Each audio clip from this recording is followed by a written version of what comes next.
Hello guys, நம்ம இந்த வீடியோவில் எதை பற்றி பார்க்க போகிறோம்னா பள்ளி கல்வித்துறையிலேருந்து வந்திருக்கக்கூடிய ஒரு முக்கியமான அறிவிப்பை தாங்க இந்த வீடியோவில் பார்க்கலாம். வாங்க வீடியோக்குள்ளே போகலாம்.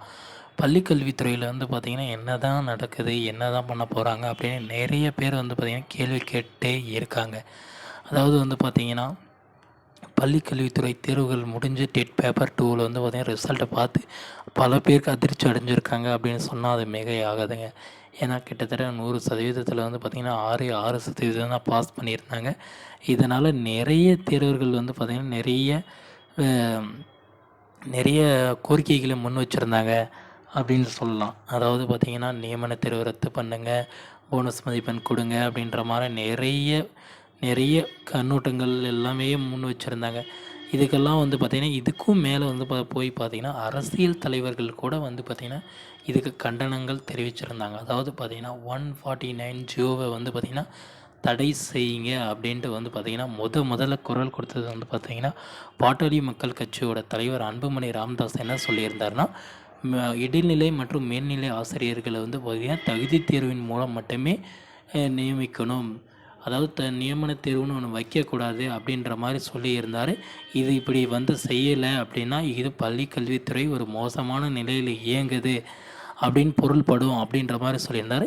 இப்போ வந்து பார்த்திங்கன்னா பாஜகவோட தமிழ்நாட்டோட தலைவர் அண்ணாமலை என்ன சொல்லியிருக்காருன்னா, இந்த 149 ஜியோவை வந்து தள்ளுபடி செய்யுங்க, அந்த 149 அரசாணையை வந்து பார்த்திங்கன்னா நீக்குங்க அப்படின்ற மாதிரி சொல்லியிருக்காருங்க.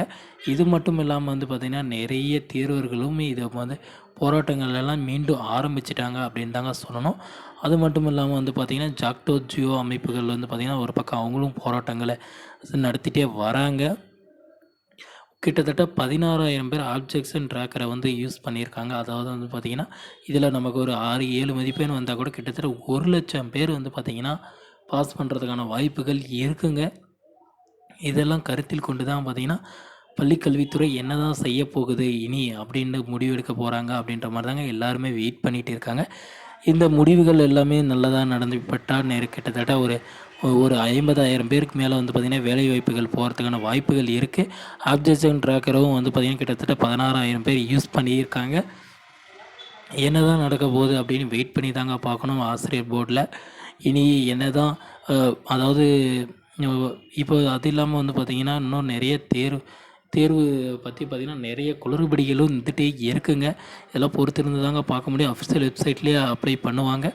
Okay, thank you friends. இந்த மாதிரியான யூஸ்ஃபுல்லான வீடியோஸ் வேணுன்னா நம்ம சேனலை சப்ஸ்கிரைப் பண்ணி வச்சுக்கோங்க.